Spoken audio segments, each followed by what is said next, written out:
हमारे बीच में Congress working committee के मेंबर और पूर्व उप मुख्यमंत्री श्री सचिन पायलट जी हैं। मैं उनको कहूंगा कि आपको संबोधित करेंगे। मैं उनका सबसे पहले स्वागत करता हूं और वो आपको संबोधित करेंगे। थैंक यू, बहुत बहुत शुक्रिया। साथियों, आज राजस्थान में जो घटनाक्रम हुआ वो आप सब ने देखा और आप सब इस बात को जानते हो कि राजस्थान में आज से 29 दिन के बाद चुनाव है विधानसभा के। विधानसभा का चुनाव घोषित हो चुका है। आचार संहिता राजस्थान में और अन्य राज्यों में लग चुकी है और आज ही के दिन भारत सरकार की जो एजेंसीज हैं उन्होंने जो कार्रवाई करी है जयपुर में और अन्य शहरों के अंदर, उन कार्रवाइयों की जो टाइमिंग है, जो उद्देश्य है और जो इंटेंट है वो पूर्ण रूप से संदिग्ध है। और ये मैं इसलिए कह रहा हूं कि जो एजेंसीज भारत सरकार की हैं उनका दुरुपयोग लगातार हो रहा है, ये अब जग जाहिर हो चुका है। लेकिन चुनाव संध्या से ठीक पूर्व, ठीक इलेक्शन से पहले जिस प्रकार से एजेंसीज को राजस्थान में छोड़ा गया है, कांग्रेस पार्टी के नेताओं को भयभीत करने के लिए, आतंकित करने के लिए, देश और प्रदेश इस बात को बहुत गंभीरता से देख रहे हैं। कांग्रेस पार्टी करप्शन के खिलाफ है, भ्रष्टाचार के खिलाफ है। अगर कोई भी निष्पक्ष जांच होती है और कोई सबूत प्रमाण के साथ संदिग्ध पाया जाता है, उस पर कार्रवाई हो, इसके पक्ष में हम लोग हैं। लेकिन इलेक्शन में अपनी हार देखते हुए अगर भारत सरकार इस बात को समझ गई है कि वहां बीजेपी चुनाव हार रही है और फिर नेताओं को स्पेसिफिकली टारगेट कर बिना सबूत और तथ्य के कांग्रेस पार्टी के अध्यक्ष को जिस प्रकार से उनके अगर रेड डाली गई, उनको कोई समन नहीं, कोई बुलावा नहीं, कोई सबूत नहीं, और इस प्रकार की जो रेड डाली गई है वो सिर्फ एक संकेत देने के लिए दी गई है, मैसेज देने के लिए दी गई है कि अगर हम पॉलिटिकली कमजोर पड़ेंगे तो हमारा साथ देने के लिए नाना प्रकार की जो एजेंसीज भारत सरकार की हैं, चाहे वो सीबीआई है, ईडी है, इनकम टैक्स है, उनका हम दुरुपयोग करेंगे और लोगों के अंदर एक तरह का भय पैदा करने की हम कोशिश करेंगे। इसका कांग्रेस पार्टी पूरी तरह से विरोध करती है और मैं समझता हूं कि लोकतंत्र में पॉलिटिकल पार्टीज को अपने विजन, अपने मैनिफेस्टो, अपनी विचारधारा, अपने नेताओं की दम के ऊपर चुनाव लड़ना चाहिए। भारतीय जनता पार्टी सभी 5 राज्यों में फिलहाल पीछे चल रही है और मैं ऐसा मानता हूं कि जो आज की कार्रवाई है वो इस बात का स्पष्ट संकेत है। जहां तक मुख्यमंत्री जी के बेटे वैभव गहलोत को जो समन दिया गया है वो भी आप जानते हैं। उन्होंने खुद कहा, वैभव ने, कि ये 12 साल पुराना कोई प्रकरण था और पोलिंग डेट अनाउंस होने के बाद अचानक से समन भेजा जाना, सब लोग समझते हैं कि इसके पीछे क्या सोच हो सकती है। मैं फिर रिपीट करना चाहता हूं, करप्शन के खिलाफ, गलत काम करने वालों के खिलाफ हम सब लोग हैं, लेकिन कार्रवाई करती है ईडी और जवाब दे रही है बीजेपी। एक्शन एनफोर्समेंट डायरेक्टरेट ले रहा है और बीजेपी उसकी सफाई दे रही है, स्पष्टीकरण दे रही है। ये समझ से परे है। तो एक पॉलिटिकल वेपन की तरह एजेंसीज को इस्तेमाल करना, ये लोकतंत्र के लिए बहुत ही नकारात्मक संकेत है। हम सबको प्रेरणा लेनी चाहिए, मैं समझता हूं, राहुल गांधी जी से।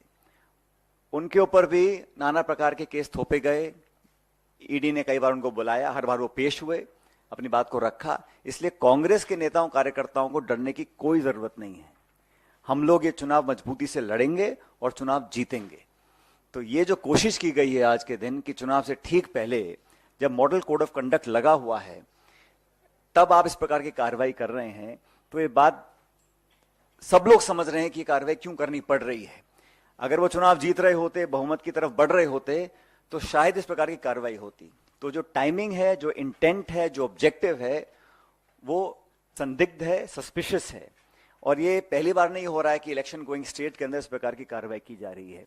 जो टॉप लीडर्स हैं उनको टारगेट किया जाता है, स्पेसिफिकली टारगेट किया जाता है, और जब चुनाव खत्म हो जाता है तो वो खबरें जब सुर्खियों से हट जाती हैं तो उसका कुछ अता पता रहता नहीं, उन केसेस का, उन आरोपों का, उन छापों का, उन नोटिस का, उन समन्स का। तो पॉलिटिकल टूल की तरह इसको इस्तेमाल किया जा रहा है। इस बात को जनता भी देख रही है, राजस्थान की और देश की भी। इसलिए जब जब मैं समझता हूं रूलिंग डिस्पेंसेशन जो दिल्ली में है, जब अपने आप को कमजोर पाती है तो इस प्रकार की एजेंसीज का वो पूरा सहायता लेकर अपना हित साधने में लग जाती हैं। ये एक बहुत गलत परंपरा है। ये लोकतंत्र के लिए, जैसा मैंने पहले कहा, एक अच्छा संकेत नहीं है।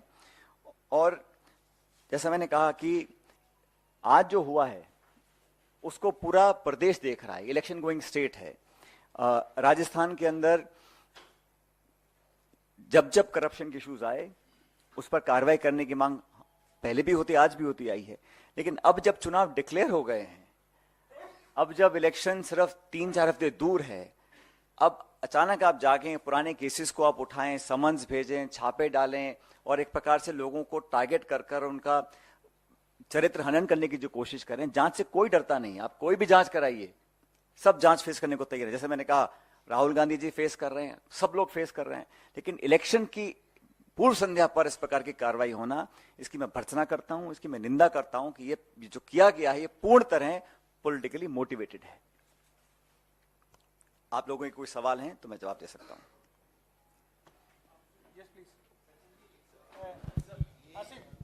पेपर लीक मामले ईडी ये कार्रवाई कर, और जहां तक याद है मुझे, पेपर लीक मामले में राजस्थान के छात्रों के भविष्य के साथ खिलवाड़ हुआ है। इस बात को लेकर आपने लंबे समय तक एक प्रोटेस्ट आंदोलन, इस पूरे मामले को और इस पूरे मुद्दे को उठाया। आज ईडी इसी मामले को आधार बना के कार्रवाई कर रही है, क्या कहना चाहेंगे आप? ईडी का कोई स्टेटमेंट आया है? ईडी ने स्पष्ट किया है कि वो किस लिए कार्रवाई कर रही है, किसके ऊपर कार्रवाई कर रही है, क्या टाइमिंग उसकी है, क्या ऑब्जेक्टिव उनका है। ये खबरें फैलाई जाती हैं कि फला मुद्दे को लेकर कार्रवाई करेगी। मुझे तो अभी तक मैंने कोई ऑफिशियल स्टेटमेंट उस एजेंसी का देखा नहीं, पहली बात। दूसरी बात, पेपर लीक के खिलाफ पहले भी मैं था, हम सब लोग थे, आज भी और हमेशा रहेंगे। पेपर लीक अगर होता है तो लाखों नौजवानों के भविष्य पर अंधकार का काला साया आता है, इसको कोई सपोर्ट नहीं कर सकता। लेकिन मुझे खुशी है, जब इस मुद्दे को हमने उठाया था, एआईसीसी ने इसका संज्ञान लिया था और हमारी सरकार ने विधानसभा में एक कानून पारित किया जहां पेपर लीक में अगर कोई पकड़ा जाएगा उस पर उम्र कैद का प्रावधान देश में कहीं नहीं है। हम लोगों ने जब बात को उठाया तो एक लाइफ इम्प्रिजनमेंट का प्रावधान विधानसभा में पारित करवाया है। तो हम गंभीर हैं कि पेपर लीक जैसे इशू पर हम कार्रवाई करवाएंगे। लेकिन अभी तक जो कार्रवाई हुई है ये सिर्फ कांग्रेस अध्यक्ष हो या कोई मुख्यमंत्री हो या कोई बड़ा नेता हो उस पर की जा रही है। ये पेपर लीक से कोई लेना देना मुझे लगता नहीं है। वो तो एक खबर चल रही है। जैसा मैंने कहा, एक्शन ईडी लेता है और जवाब बीजेपी देती है। मुझे तो कोई ऑफिशियल स्टेटमेंट ईडी का अब तक देखा नहीं मैंने, या उन्होंने कुछ कहा हो, स्पष्टीकरण दिया हो। अब आप किसी के घर छापा डाल दें, विजुअल्स दिखा दें, मीडिया में बातें फैला दें, तो वो तो कहीं ना कहीं मोटिवेटेड है और सब सिंक्रोनाइज्ड है इलेक्शन डेट को देखते हुए। Sir, the BJP at a press conference has said that Congress leaders are trying to politicize the ED action, which is aimed at corruption, rooting out corruption from Rajasthan. So, how do you respond to this criticism? I think one who is politicizing the entire country's institutions is the ruling dispensation. It is the Bharatiya Janata Party that has made a habit of using the government agencies, investigating agencies, central agencies as a weapon and a tool to target, harass, and intimidate the leaders of the opposition party. Now, when they feel that they can't win elections through the mandate of the people of the state or the area, then they engage these agencies. Now, it surprises me that when the election is 29 days away, agencies are now raiding people, giving summons, raking up old cases. Like I said, the Chief Minister's son has also clarified that the case that they're mentioning, some Mauritius company, whatever. So that institution will reply. But 12-year-old case to be brought up at the eve of the elections is a very telling example of how the government of India is operating. And certainly, they are fearful of the fact that they may not win mandate again as they hope to. So in all the 5 states, Congress is doing exceedingly well. And I'm happy to report that all these intimidating tactics will not work. And I keep saying we must take inspiration from Mr. Rahul Gandhi, who has faced all these challenges. So there's nothing for the Congress leaders to fear or to feel intimidated, because this is it's a storybook play out that elections will be announced. When you feel that you're weak politically, you try and intimidate leaders of the Congress and others, and that is exactly what has happened. So in fact, it is an open secret now, and I think anybody who knows Indian politics understands that this is being done purely because elections are now around the corner, and the BJP is significantly weaker than it thought it is, and the reality is hit hard, and that is why such actions are being taken. Sir, मेरा सवाल ये है कि आज गजेंद्र सिंह शेखावत ने press conference की, उन्होंने कहा कि लगातार गहलोत सरकार और आपकी सरकार जो है वो करप्शन का मामला उठाती आई है। जब आज उन्हीं पे जांच हो रही है तो आपकी सरकार डरी हुई है, आपके मंत्री डरे हुए हैं, इसीलिए आप इस तरह का विरोध कर रहे हैं। तो आपकी क्या प्रतिक्रिया है? भारत सरकार 5 साल से सो रही थी। भारत सरकार को 4 साल 11 महीने तक कभी संज्ञान में नहीं लिया, कभी उनको याद नहीं आई, कभी कार्रवाई की सोची नहीं। जब चुनाव घोषित हो गए, आचार संहिता लागू हो गई है, चुनाव मतदान की तारीख सामने आ गई है, तब जाके आप कह रहे हैं हम एक्शन ले रहे हैं। बिना प्रमाण के लोगों को आतंकित करना, ये तो इस तरह का जंगल राज हो जाएगा ना। आप सबूत नहीं है, प्रमाण नहीं है, आप लोगों के घरों पर छापा डालेंगे, उनको डराने धमकाने की कोशिश करेंगे इस आड़ में कि हम करप्शन के खिलाफ कार्रवाई कर रहे हैं। ये शुद्ध रूप से राजनीति से प्रेरित है।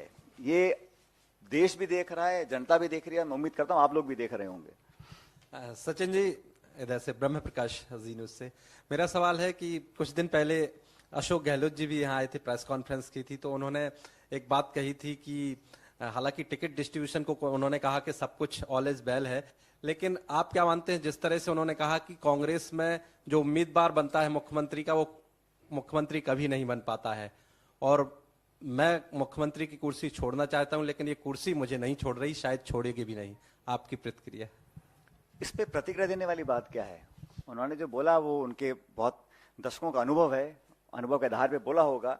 और मैं तो समझता हूं कि हम सबका अभी सामूहिक ध्येय यही है कि हम एकजुटता से चुनाव लड़ें, कांग्रेस पार्टी चुनाव जीते, और जीतने के बाद जो हमारे विधायक जीत कर आएंगे उनकी राय के साथ एआईसीसी की जो लीडरशिप है वो चर्चा करेंगे, और जो भी निर्णय लिया जाएगा वो सबको स्वीकार होगा। और ये बात मैं राजस्थान की नहीं बोल रहा हूँ, ये तमाम प्रदेशों में ऐतिहासिक रूप से कांग्रेस पार्टी की यही परिपाटी रही है कांग्रेस की, और ये कन्वेंशन रहा है कि चुनाव बहुमत प्राप्त करने के पश्चात सभी विधायक बैठते हैं। विधायक दल का नेता चुनने का जो काम है वो एक प्रक्रिया के तहत होता है, और आला कमान और नेता जो हमारे विधानसभा के जीत के आते हैं वो तय करते हैं कि कौन नेतृत्व करेगा। तो उन्होंने जो बोला बिल्कुल ठीक बोला। सर, सचिन जी, आप नई बात बता रहे हैं, मतलब कि ऐसा लग रहा था कि मैं इधर हूँ, ऐसा लग रहा था कि कांग्रेस पार्टी ये मान के चल रही है कि अगर सत्ता में आएगी तो अशोक गहलोत ही सीएम बनेंगे। तो ये क्या चेंज ऑफ टैक्टिक है या भविष्य के? और मैं कंप्लीट कर लेती हूँ सवाल। हाँ। और दूसरा कि आप अशोक गहलोत साहब के लिए बैटिंग कर रहे हैं यहाँ पे, तो क्या आज राजस्थान सरकार और गहलोत को पायलट की जरूरत आन पड़ी है? क्योंकि उन्होंने ऑलरेडी प्रेस कॉन्फ्रेंस कर चुके हैं। वो बात किसी एक व्यक्ति की नहीं है, बात मेरी या किसी नेता की नहीं है, बात संस्था की है, बात लोकतंत्र की है, बात इंस्टीट्यूशंस की है। और जिस प्रकार का अब एक नॉर्मल बन गया है, किस प्रकार की कार्रवाई होगी, 2-4 लोग चिल्लाएंगे, चीखेंगे और फिर उसको भूल जाएंगे, ये मैं समझता हूँ लॉन्ग टर्म के लिए, डेमोक्रेसी के लिए, हमारे जो इंस्टीट्यूशंस हैं उसके लिए सही नहीं है। मैं ये एक दल, एक नेता, एक घटनाक्रम के बारे में नहीं बोल रहा हूँ, मैं जनरली बताना चाहता हूँ कि ये परिपाटी अभी पड़ी है पिछले 5-7 सालों में, ऐसे पहले नहीं था। ऐसा नहीं था कि संस्था पहले नहीं थी, ऐसा नहीं था कि पूर्ण बहुमत की सरकार पहले नहीं थी, लेकिन ये कार्रवाई जिस प्रकार हो रही है ये पहली बार हो रही है, और इसका संज्ञान हम सब लोगों को लेना पड़ेगा।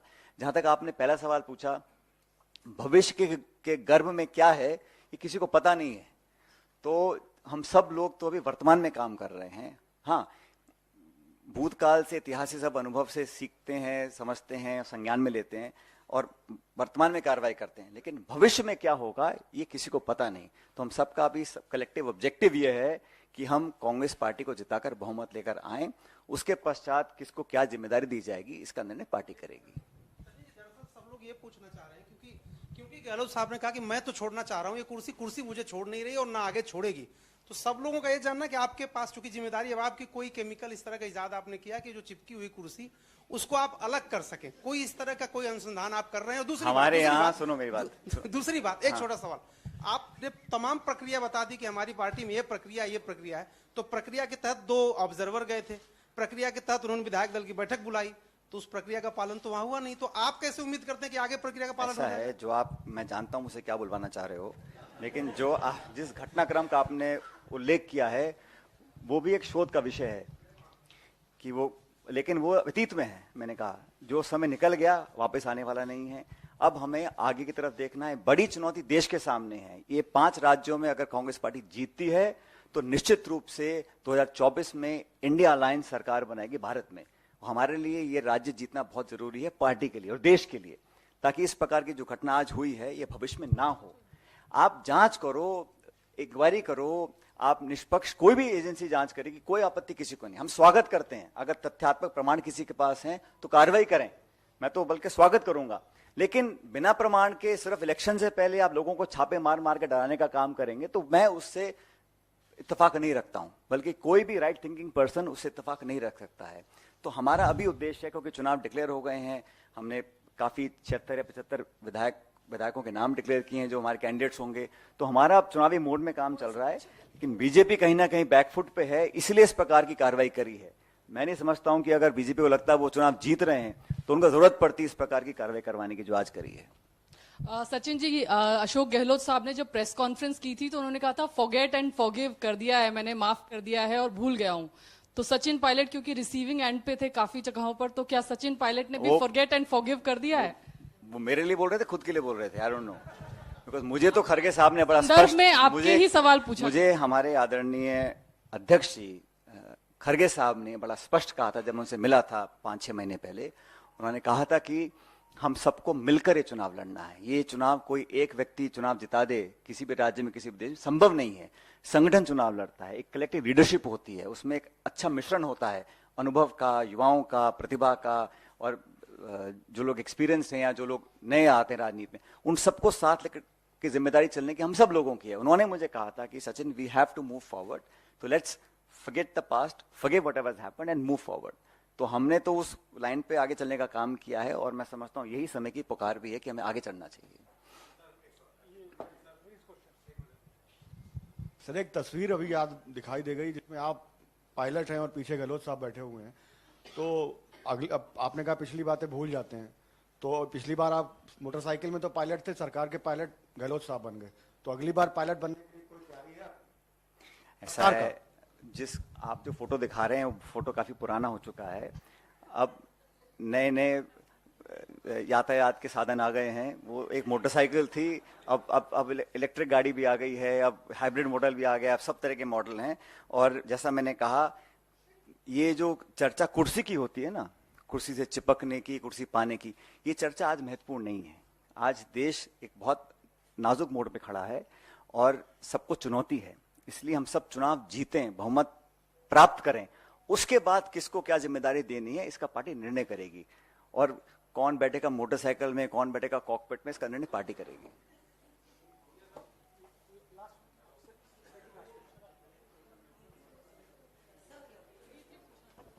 हाँ, लास्ट में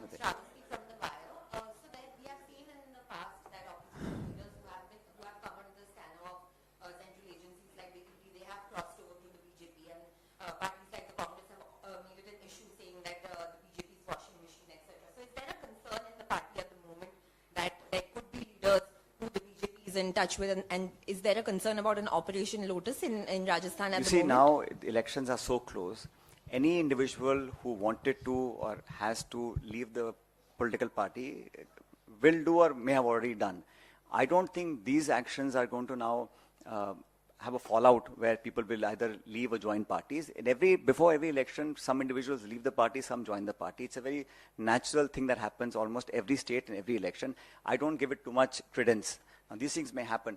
We fight the elections based on our performance of the 5 years and what we intend to do for the 5 years. I have yet to see the BJP saying कि हमारा 5 साल का राजस्थान के लिए ये रोड मैप है, ये ब्लूप्रिंट है, ये हम काम करेंगे। आप आरोप लगाएं, अपने गिरेबान में झांके नहीं, अपने नेताओं की जांच नहीं करवाएं और सिर्फ कांग्रेस को टारगेट करते रहे without any agenda, without like I said, without a road map for the state of Rajasthan, how will people believe that? और 5 साल में every bi election the BJP has lost. Even today the amount of chaos that is happening, it is not for me to comment on the BJP's internal politics, but the fact of the matter is that there is a huge unrest among its own cadre. That's for them to deal with. I am just stating that we are fighting this election unitedly. We are fighting the election to win, and we are fighting because we worked on the grassroots, and whatever the Congress party manifesto was, we have tried to achieve most of what we announced we will do in the manifesto, and we will release another, like we announced 2 guarantees just yesterday. Priyanka ji was in Junjunu. We are campaigning very, very aggressively based on people's issues. We are not doing personalized targeting. We are not using unparliamentary languages to attack our opponents. We are fighting on issues, people's issues, and what we've done and what we will do. So I'm very confident that no matter what happens, the Congress party will secure a very, very substantial mandate in the next coming elections. Sachin ji, मेरा सवाल ये था कि राजस्थान में पिछले 10 साल से paper leak की लगातार घटनाएं हो रही है. इसी सरकार में नहीं, पिछली सरकार में भी हुई है. 50 लाख से ज्यादा यूथ प्रभावित हुआ है. उस 50 लाख यूथ को आप क्या संदेश देना चाहेंगे आज, क्योंकि चुनाव है सामने? चुनाव के बाद क्या कोई ऐसा एश्योरेंस देंगे आप? देखिए, जैसे मैंने कहा कि पेपर लीक जब भी हुआ है, उसकी पीड़ा सबसे ज्यादा उस गरीब किसान परिवार के बच्चों को होती है, जो साल 2 साल मेहनत करते हैं, जो ट्यूशन लेते हैं, कोचिंग करते हैं, किताब खरीदते हैं, शहरों में जाके हॉस्टल में रहते हैं, मेस का खाना खरीदते हैं और पैसा खर्च करते हैं. अगर आप मेहनत करें और आपकी मेहनत और आप ओवरेज हो जाएं, या 2 साल के बाद आप परीक्षा देकर आए, वो परीक्षा कैंसिल हो जाए क्योंकि पेपर लीक हो चुका है, इससे ज्यादा पीड़ा कभी किसी को हो नहीं सकती. गरीब परिवार के, मध्यम वर्ग के लोगों को, किसान परिवारों को. तो हम तो हमेशा उनके हितैषी रहे हैं, और मैं तो शुरू से कहता आया हूं कि इस प्रकार की जीरो टॉलरेंस हमको अपनाना पड़ेगा जहां तक पेपर लीक का इश्यूज है. इसलिए पहली बार उम्र कैद का प्रावधान, मतलब पेपर लीक में कोई पकड़ा जाएगा तो उसके खिलाफ उम्र कैद तक की सजा का प्रावधान सरकार ने बनाया है. हमने बात उठाई, इसीलिए मुझे लगता है सरकार ने ये कानून पारित किया. जो यंग लोगों के इश्यूज हैं, उनसे हम अपने आप को जुदा कभी नहीं कर सकते हैं. और विवेक जी, जो नौजवान है उसकी बहुत उम्मीद हम लोगों से है, तो हम अपनी राजनीति साधने के लिए उनके भविष्य को हम साइडलाइन कर दें, ये संभव नहीं है. उनको प्रोटेक्ट करने के लिए, उनके भविष्य को सिक्योर करने के लिए जो भी करना पड़ेगा उस काम को हम लोग करेंगे. मैंने तो इतना भी कहा था कि जो हमारा पब्लिक सर्विस कमीशन है उसमें भी उचित रिफॉर्म्स होने चाहिए. किसी कारणवश वो हम लोग नहीं कर पाए, उसका हम सबको खेद है कि अब तो चुनाव आचार संहिता लग चुकी है, तो कभी कभी गलत नियुक्तियां हो जाती हैं, जैसा खुद आपने देखा राजस्थान में ऐसा हो चुका है. वो नहीं होना चाहिए था. लेकिन इशू ये है कि हमारा इंटेंट, हमारा पॉलिटिकल जो सोच है वो युवाओं के प्रति है.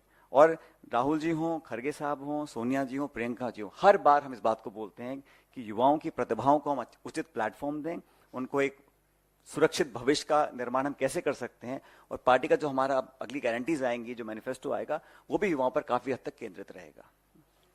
Thank you very much.